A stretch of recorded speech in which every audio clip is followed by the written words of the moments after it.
Mes Shakir préférés, comment ça va? Ça va, alhamdoulilah, Super. tout va bien et toi? Ça va, en forme. Ça fait plaisir de voir des sourires, de vous voir nombreux face à moi. C'est magnifique. Alhamdoulilah, ça va très bien. Moi aussi, Machallah. j'espère. Et ça fait un moment qu'on ne t'a pas vu, mon frère. Ouais, c'est pour ça que je suis là. Donc en fait, tu te fais désirer un peu, c'est ça? Non, mais vous manquez aussi, donc c'est pour ça que je suis venu. Merci. Qu'Allah te bénisse. Ajma'in. Alors aujourd'hui, nous allons ensemble discuter, Inch'Allah, d'un sujet qui nous concerne au quotidien, qui concerne toutes les personnes qui nous écoutent. Le sujet, c'est les relations avec les autres, avec autrui, nos voisins, avec tout être humain.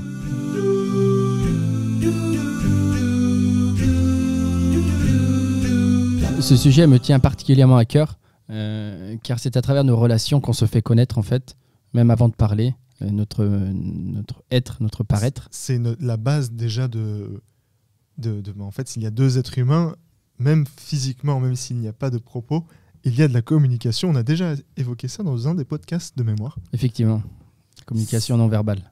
Et c'est la base de la vie, puisque c'est avec autrui qu'on va vivre. Et le vivre ensemble, donc est la base de tout, on peut dire ça. C'est vrai, ça fait partie du quotidien, en famille, au travail, à l'école, avec les voisins. Donc c'est vrai que ça fait partie finalement de notre vie quotidienne, les relations avec les êtres humains. Est-ce que selon vous, les relations avec les êtres humains, il devrait y avoir est-ce que vous pensez qu'il y a un code dans notre belle religion par rapport aux relations? Enfin, je pense que je donne un peu la réponse en posant la question, mais selon vous, quels sont les codes, les méthodes, la manière dont on devrait entretenir de bonnes relations ou bien aller vers une personne? Déjà, la première des choses que l'on peut faire avant même de s'approcher d'une personne, c'est le sourire, par exemple, ça me vient à l'esprit. Sourire. Donc déjà, le sourire est un signe, parce que notre prophète, paix et salut sur lui, a dit que le sourire est une aumône. Et en fait, on oublie ces hadiths, parce que c'est tellement important aujourd'hui. Et rappeler ça à quelqu'un, ça va lui faire comprendre beaucoup de choses. C'est pour ça que mon frère, tu souris à chaque fois que tu nous vois. C'est une aumône à chaque fois que tu nous vois, c'est ça? Et j'espère que j'en aurai les bénéfices plus tard. Inch'Allah. Mais c'est pas fait exprès. Bah si, il faut que ce soit, parce que faudrait que tu sourisses parce que c'est une sunna. Mais c'est aussi naturel. Donc, et je pense que c'est une sunna qui est devenue un automatisme. C'est ça? On va dire ça. Voilà, c'est ça, exactement. Et ensuite, on a parlé tu nous as évoqué le sourire, et je pense qu'il y a aussi la salutation, en fait. Okay. C'est la salutation qui fait partie en fait, de la base, de la première étape pour aller voir quelqu'un. Et d'ailleurs, il y avait un film qui s'appelait Selam, qui était sorti, qui expliquait bien ce message d'ailleurs. Donc je pense qu'il est encore disponible sur des plateformes vidéo, donc je sais pas, je dis ça comme ça. Mais c'est vrai que ça fait partie de la base d'une relation. Et en fonction des communautés, en fonction de là où nous sommes, la salutation peut être différente. Donc dans des pays asiatiques, il n'y a pas forcément un contact physique. Il y a d'autres pays où aujourd'hui, avec les nouvelles tendances, j'ai l'impression qu'on se serre de moins en moins la main, mais on se check avec le poing. Il y a d'autres endroits où en Allemagne, ils se font un câlin. Donc il y a différentes pratiques, et c'est vrai que la salutation est la base d'une première relation. Alors moi je vais raisonner de façon inverse, c'est-à-dire que si déjà de base on était plutôt fermé sur nous-mêmes et pas ouvert aux autres, on n'en serait pas là aujourd'hui, notamment vis-à-vis de notre religion. Notre prophète, paix et bénédiction soit sur lui, était ouvert sur les autres et a fait qu'il a communiqué avec d'autres et il a partagé... Avec d'autres qui étaient différents de lui, de ses pensées, etc. Complètement. Donc son ouverture a permis aujourd'hui de faire que notre religion est ce qu'elle est aujourd'hui. Oui. Et donc le fait de pouvoir s'ouvrir aux autres, parler, communiquer, partager son savoir, fait que aujourd'hui, c'est grâce à ça que nous en sommes ici aujourd'hui. C'est vrai. Et mon frère, est-ce que tu peux nous donner quelques exemples des différentes relations que le prophète entretenait avec les différentes communautés différentes de lui? Notamment, on sait qu'il avait envoyé des compagnons pour entretenir des relations avec la communauté juive à Médine. Il avait entamé des discussions avec d'autres peuples, ou encore, si je ne dis pas de bêtises, il acceptait les invitations des autres communautés, notamment à des repas, etc. Donc ça montre en fait que le prophète sallallahu alayhi wa sallam était très ouvert à autrui. Et donc à autrui, donc quand on dit autrui, là c'est vraiment une personne X ou Y qui est un peu différente potentiellement de nous en fait. Donc effectivement, je rebondis sur le fait que ici en fait on ne peut pas séparer la relation avec le bon comportement en fait. C'est ce que ça me rappelle. Par exemple, le prophète de tout point de vue dans les relations avec tout type de personnes d'une différentes catégories socio-économiques. Ou encore de l'âge. De l'âge, voilà. Par exemple, il y avait un enfant qui pouvait le prendre par son petit doigt. Alors, il laissait l'enfant le promener dans les rues. Ensuite, il pouvait voir une personne âgée. Il y a une fameuse histoire où il l'aide à rapporter... Bon, après, je ne sais pas si c'est véridique, mais en tout cas, on l'a entendu. Et dans tous les cas, je pense que ça ne m'étonnerait pas. Ou encore qu'il ne dépassait pas les personnes âgées qui marchaient à une certaine vitesse. Il ne les dépassait pas par respect envers ces personnes-là. Donc c'est vrai que ces relations étaient vraiment présentes dans sa vie quotidienne. Et je sais pas, mon frère, je crois que tu voulais ajouter quelque chose tout à l'heure avant que le frère il interagisse. Oui, alors par rapport au-delà de ta question, en fait, je voulais interagir sur le sujet. Ce que ça apporte, en fait, la relation et le partage et de se montrer. Donc on voit que, par exemple, même avant que notre prophète salam devienne prophète, on l'appelait Mohammed el-Emin. Donc en fait, ça dépasse la religion. Et quand une personne, peu importe, donc quand nous on rentre en relation avec des personnes, on se présente pas en tant que musulman, on se présente en tant que personne. En tant qu'être humain. Voilà. Donc si à partir du moment où il y a des échanges, où on casse les murs des a priori, c'est là que, effectivement, avec le bonjour également, c'est là que les relations commencent. Et à contrario, en fait, c'est aussi sur ça que je voulais appuyer. Quand il n'y a pas d'échange entre, que ce soit des groupes, ou même si ce n'est pas des groupes, entre les personnes, entre les pays, quand il n'y a pas d'échange, en fait, c'est là qu'on peut stigmatiser assez facilement. C'est là qu'on peut dire, avec Hitler par exemple, il a dit les juifs sont comme ça, ils sont comme ça, donc ils étaient mis à l'écart, il n'y avait certainement pas de relation avec eux, ou ça peut être avec les personnes africaines quand c'était en Amérique. Ils étaient mis à l'écart, il n'y avait pas d'échange, donc automatiquement toutes les mauvaises choses étaient lancées à ces personnes qui étaient mis à l'écart. Du coup, pour une personne lambda qui n'a jamais rencontré l'autre, l'autre était un monstre. L'autre était, on peut dire pas mal de choses. Donc c'est juste avec l'échange, participer éventuellement à des repas, tout simplement se montrer, que dire bonjour, c'est que ça casse les codes et ça permet d'avoir une vie sociale, même au niveau mondial, je pense beaucoup plus en paix. C'est vrai. Et souvent on dit que l'homme avec un grand H est ennemi de la personne qui ne connaît pas, de là où en fait d'une zone de flou, de l'inconnu. Et quand une communauté ou une personne qui a au niveau de ses pratiques, de ses pensées, des choses qui sont différentes de lui-même, il peut naturellement, malheureusement, devenir ennemi à ses pensées, à cette personne. Alors que peut-être qu'avec un simple geste, une salutation, un sourire, des relations, une invitation d'un repas, ou etc. Enfin, des petits gestes peuvent faire que ces glaces se brisent, si on pourrait comparer ça à des blocs de glace, et ça fait que les relations peuvent être beaucoup moins froides et beaucoup plus fluides, et on éviterait éventuellement des zones de tension, des zones de tension et des zones de conflit en fait. Oui. Juste encore un petit mot. Vous avez certainement déjà entendu, c'est une phrase malheureusement connue, on dit « j'aime pas Bon, là, on dit, surtout pour les Arabes, malheureusement, on dit j'aime pas les Arabes, mais toi, je t'aime bien. Quand, en fait, un Français qui dirait on peut souvent être amené à l'entendre. J'aime pas telle communauté, mais toi, tu es différent. Voilà, j'aime pas, comme il y a le chanteur, je crois, Camille, on peut le citer parce que je vais dire dans sa chanson, il dit moi, j'aime pas les Noirs, mais toi, je t'aime bien, même si tu es noir. Donc, en fait, ça montre très bien, je pense, c'est cette image qu'on essaie de donner aujourd'hui, comme quoi il faut, c'est en se présentant, en montrant qu'on n'est pas différent finalement, que la relation se crée et ça brise la glace en fait entre les communautés. C'est vrai, et justement pour briser cette glace, pour faire en sorte que les relations soient améliorées et pour éviter éventuellement toutes ces mauvaises ondes. On a parlé de salutation, de comportement, le fait de sourire. On a parlé de tout ça.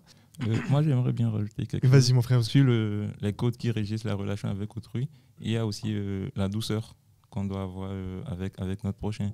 Et ça, on l'a remarqué dans la vie de notre prophète, qu'il était vraiment doux envers tout le monde. Je crois il y a une histoire où un inconnu était venu uriner dans la mosquée, je crois. Et les compagnons voulaient le tabasser, le frapper et tout. Mais le prophète a dit non, ne faites rien du tout. Prenez juste un seau d'eau et versez sur ce qu'il a fait et laissez-le partir. Et à plusieurs reprises, il y a plusieurs histoires aussi sur notre prophète où il a montré tellement de douceur que même certains se sont convertis à la religion.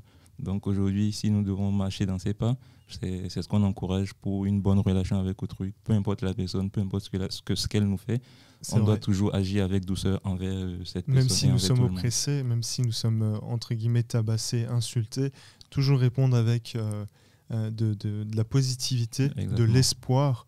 Et ça me fait souvent...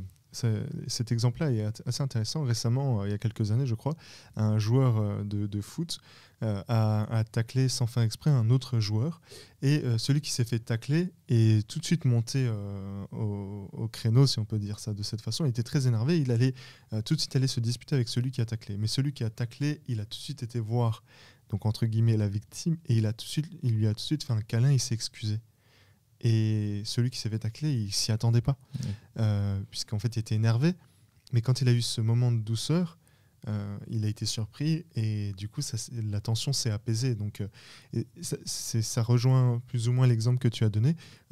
Toujours essayer de, même si on a parlé de zones de flou, de conflits potentiellement si les gens ne connaissent pas, même si certaines personnes, certaines communautés ou certaines pensées peuvent subir, il faut toujours être positif, ne pas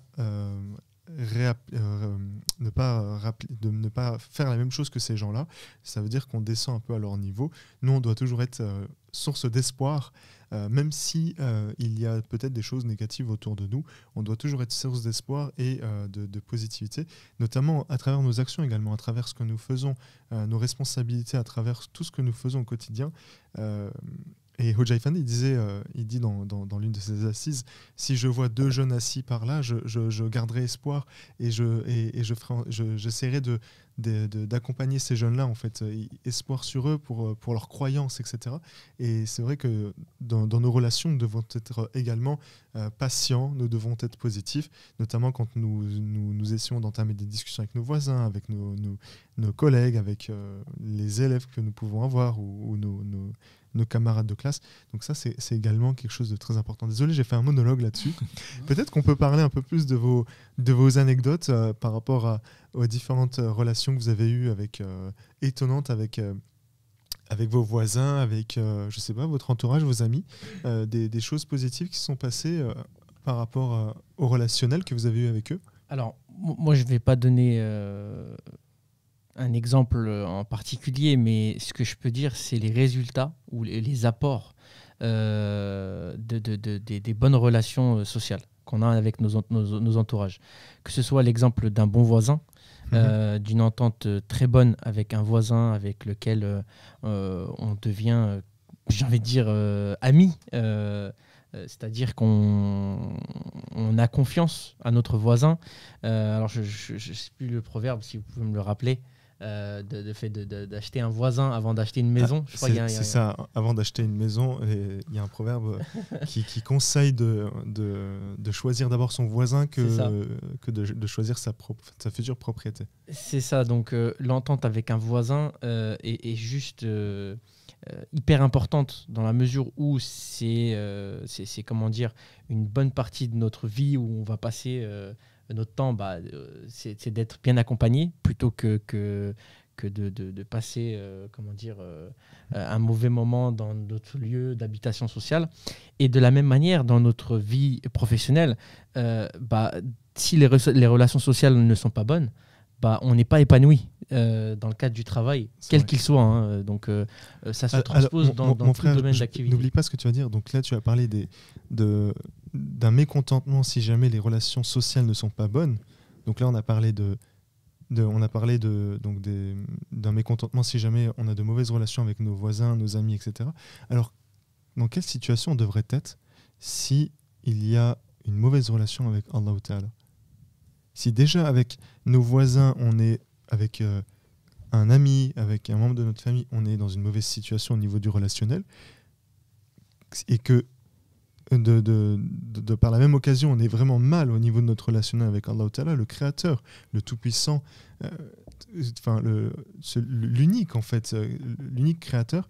Si on a de mauvaises relations avec lui, comment on devrait se comporter? Posons-nous cette question. Je pense qu'elle est vraiment essentielle à ce moment-là. Subhanallah, merci beaucoup pour cette remarque qui est juste la remarque ultime. Si nous, aujourd'hui, à notre échelle, qui est une échelle de petit humain lambda sur 7 milliards d'habitants dans ce monde, on n'est pas bien avec notre collègue ou notre voisin parce qu'on n'a pas fait le pas vers l'autre, et qu'est-ce que ce serait si nous on ne fait pas le pas ou on ne fait pas les bonnes actions vers Allah? Qu'est-ce que ce serait? On devrait être dans une telle situation de souffrance en fait. Complètement. C'est surtout que Allah Ta'ala, je ne sais plus si c'est dans une référence dans un hadith ou dans un verset, je n'ai pas envie de dire de bêtises, où si on fait un pas vers lui, il en fait 10. Si on court vers lui, si on marche vers lui, il court vers nous. C'est la métaphore, mais ça montre en fait à quel point Allah Ta'ala, il est miséricordieux et il cherche en fait à chaque fois l'occasion pour que ses croyants puissent profiter de ses bénédictions, de ses attributs, etc. Et donc c'est pour ça que on doit tout faire pour avoir de très bonnes relations avec Allah Ta'ala.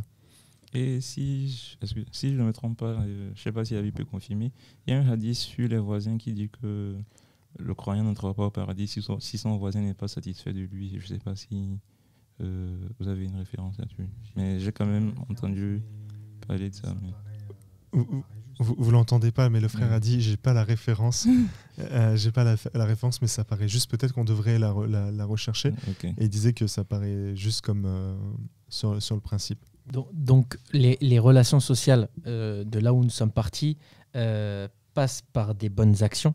C'est-à-dire que chacun à notre échelle devons être bons, ouverts et pas être fermés, pour que chacun à notre échelle, en fait, on puisse nager dans le bonheur à travers les bonnes actions, puisque plus on en fait vers autrui, quel qu'il soit, que ce soit notre voisin, notre collègue, même quelqu'un qui passe à travers,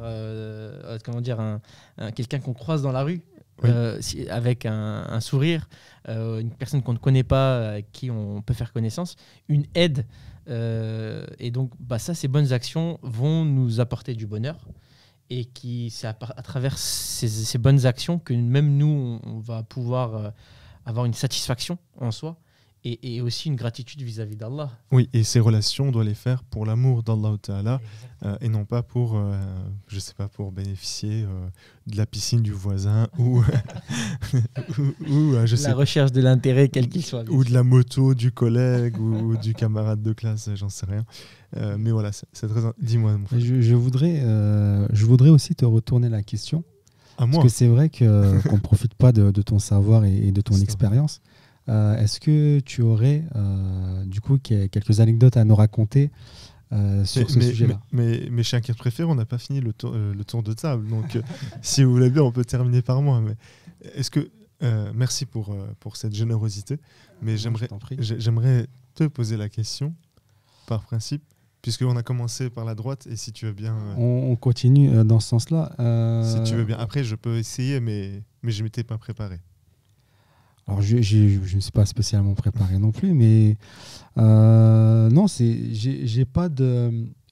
Oui, pour être transparent, j'ai pas d'anecdote en fait où ça pourrait de particulier, si tu veux. Donc, je pense qu'on peut continuer le tour. Mes frères, est-ce que vous avez des anecdotes? Sinon, après, je vais faire un monologue. Non, moi, je verrais en fait les relations avec les individus comme... comment dire? En fait, des fois, ça tient à rien, les relations. C'est très sensible. C'est un moyen de communication. Enfin, je vois ça comme un fil, en fait, très fin. Ce fil qui peut être à la fois très solide, qui de manière à limite à remorquer, je sais pas, des camions, donc des problèmes, etc. Mais aussi, c'est avec des fois une seule mauvaise action, ça peut se briser. Et nous, en tant que croyants, bien évidemment, s'il y a une mauvaise action, qu'est-ce qu'on doit faire? On ne doit pas répliquer, on ne doit pas se vexer, etc. On doit prendre sur nous. Le frère, l'autre jour, il a donné un très bel exemple. On doit être procureur de nous-mêmes, et que c'était les propos de Hodja Effendi, les procureurs de nous-mêmes et avocats d'autrui. Donc, chercher toujours l'erreur en nous. Et je verrai également les relations que nous avons autrui, et que peut-être la manière dont nous devons avoir comme relation, et je pense que ça, j'en tire des lectures que j'ai fait des livres de Hodja Effendi, c'est à chaque relation, à chaque instant, on devrait essayer de semer des petites graines de bonheur, d'épanouissement, essayer d'apporter en fait des remèdes aux problèmes des autres, essayer d'être positif, apporter du bonheur au quotidien, essayer de faire en sorte que les gens se rapprochent du Créateur. Et peut-être que ça devrait être une philosophie de vie, essayer de faire en sorte que les gens vivent mieux. Et dans nos relations, moi je peux donner l'exemple d'un frère c'est un frère qui me l'a raconté il y a quelque temps. Il me disait que son voisin maintenant lui confiait les clés de chez lui à chaque fois qu'il partait en vacances. Et là, moi, qu'est-ce que j'en déduis de ça? C'est que cette famille du frère, ils ont eu de telles bonnes relations, et ils ont tellement semé des bonnes graines de positivité, etc., que, machallah, aujourd'hui, c'est une famille qui n'est pas musulmane en plus, ou qu'autrui. En fait, finalement, ça ne devrait même pas être une question de confession, mais machallah, maintenant, ils sont tellement proches de l'un et de l'autre que cette famille a totalement confiance et donne les clés de sa maison à la famille du frère. Ou un autre exemple, moi je sais que mes parents, quand j'étais bébé, il y avait une voisine, grand-mère, qui était française, franco-française, alors je ne sais plus de quelle région, mais qui était notre voisine. Et mes parents lui accordaient une totale confiance et me confiaient lorsqu'ils devaient se rendre visite, partir quelque part, sans aucune gêne, pouvaient me confier auprès de cette grand-mère. Exactement. Et en parlant on part sur des exemples de voisinage, mais j'ai un autre exemple. Une fois, un frère m'a raconté qu'ils ont déménagé, donc sa famille a déménagé dans la rue à côté. Donc vraiment une rue à 50 mètres de sa maison actuelle. Et ses voisins, donc ses premiers voisins, donc ses anciens voisins, ont appelé ses futurs voisins pour en dire du bien et dire: vous avez de la chance d'avoir des futurs voisins comme ça. Donc ça, c'est, machallah, ça montre un certain niveau. Et surtout, ce qui est encore plus étonnant, c'est que ces anciens voisins ont pleuré quand cette famille est partie. Et ça montre éventuellement, je pense, un des niveaux de relationnel qu'on devrait avoir avec notre entourage, sûrement. Et justement, mes shakirs préférés, donc je rebondis sur ce qu'il vient de dire. Des fois, en fait, au niveau des relations qu'on peut avoir avec nos voisins, les personnes autour de nous, peut-être que des fois, on essaie trop de leur faire accepter notre vie à nous, de notre mode de vie, notre culture, etc. Et peut-être que des fois, on s'ouvre pas nous-mêmes envers l'autre, on attend que ce soit l'autre, enfin la personne en face, qui soit ouverte, open-minded sur notre façon de vivre. Est-ce que vous pensez que l'une des premières choses à faire, c'est d'abord comprendre la culture d'autrui, ses pensées, comprendre sa façon de vivre, sa façon de se comporter avec les uns et les autres, et pour éviter en fait de forcer la personne à dire en fait moi, tu vois, moi dans mon passé, dans mon histoire, il s'est passé ça, dans ma culture il y a ça, mais écoute, mange des baklava, c'est trop bon, etc. Enfin, vous voyez les exemples que je peux donner, enfin je vais pas rentrer dans les détails, mais... Comment ? Surtout avec l'exemple de la religion, qu'on cherche peut-être parfois trop à imposer, alors que il faut absolument pas imposer à une personne. Justement pas, oui. Voilà, c'est... Exactement, donc c'est on va dire dans cette aptitude-là qu'il faut travailler sur soi et faire un effort. Et justement, peut-être que nous devrions, peut-être que vous le savez, je dis peut-être, voilà, je parle en réfléchissant et je réfléchis en parlant, très bien connaître la culture religieuse, historique, les comportements culturels des personnes avec qui nous avons affaire dans la vie quotidienne pour justement aussi briser ces glaces que nous avons évoquées tout à l'heure, puisque nous disions que l'homme avec un grand H est potentiellement ennemi de l'inconnu, donc de la personne qui ne connaît pas. Si nous souhaitons aimer ces gens-là pour l'amour de Dieu, si nous souhaitons faire en sorte d'avoir de meilleures relations, nous devons également mieux les connaître. Et ça passe par le dialogue, par le vivre ensemble, par les échanges, les interactions et surtout l'acceptation d'autrui. Tu voulais ajouter, mon frère ? Et qui sait, en adoptant cette posture, cette position-là, c'est que Allah puisse par sa grâce lui ouvrir les yeux et qu'elle fasse le pas envers... Inch'Allah, et nous les ouvrir aussi. Inch'Allah, exactement. Est-ce que mes frères, vous avez d'autres choses à ajouter sur ce sujet-là ? Mon frère, tu as parlé au début, mais plus trop vers le milieu et la fin. Est-ce que tu souhaites ajouter quelque chose ? Non, et je voulais juste dire que voilà, le premier pas, il est super important. Et pour les voisins, si on a l'opportunité, il ne faut pas chercher à trop réfléchir. Si on a l'opportunité, c'est juste l'inviter. Voilà, préparer un café, un thé, l'inviter. Et juste avec cet acte, on verra que les dialogues vont se faire, les relations vont être de mieux en mieux. Et après, on aura toujours quelque chose à se raconter. Inch'Allah. Je te remercie, mon frère, pour cette anecdote, parce qu'aujourd'hui, on a tous peut-être des très bonnes relations avec certains voisins qu'on n'a même pas pris la peine d'inviter à prendre un café et qui permettraient parfois de faire juste un pas et d'établir d'excellentes relations. Merci les frères. Et, on a vu ensemble différents points pour avoir de meilleurs relationnels avec autrui, avec nos voisins et surtout avec les voisins. Je ne sais pas pourquoi aujourd'hui on a parlé beaucoup de voisinage, mais voilà, ces exemples-là peuvent être appliqués avec nos collègues de boulot, avec nos camarades de classe, avec nos amis, etc., avec tout type de personnes. Donc voilà, essayons d'appliquer, Inch'Allah, si on peut se permettre de ces conseils. Inch'Allah, ça a été un très beau rappel pour nous. En tout cas, ce sujet-là, je le trouve très intéressant. Je pense qu'on peut aller encore plus loin dans l'échange et la discussion à travers le sujet du dialogue, du vivre ensemble, comment se comporter avec autrui, mais encore aller plus loin dans les détails, parce que peut-être que nous faisons des erreurs qui peuvent blesser la personne en face, qui peuvent faire en sorte que nous, on pense bien faire, mais en fait, on fait mal. Inch'Allah, Allah récompensera en fonction de notre intention tous nos actes. Amin. Merci. Je ne m'attendais pas du tout à ce que tu dises Amin. Tu as fait une très belle dua, donc vous pouvez dire qu'Amin. En tout cas, voilà, j'espère que cet échange vous a plu, mes chers préférés. Est-ce que vous souhaitez ajouter un dernier mot, quelque chose qu'on aurait potentiellement oublié, ou ça va pour vous ? Dis-moi, mon frère. Alors, j'ai une question. On va faire une deuxième partie de ça, du coup ou... Je sais pas, peut-être qu'on devrait faire un istishara tout à l'heure pour en... D'accord, parce que là, c'est vrai, on est resté sur le voisinage. On pourrait éventuellement, on pourrait istishara, mais élargir justement, comme tu disais, le vivre ensemble.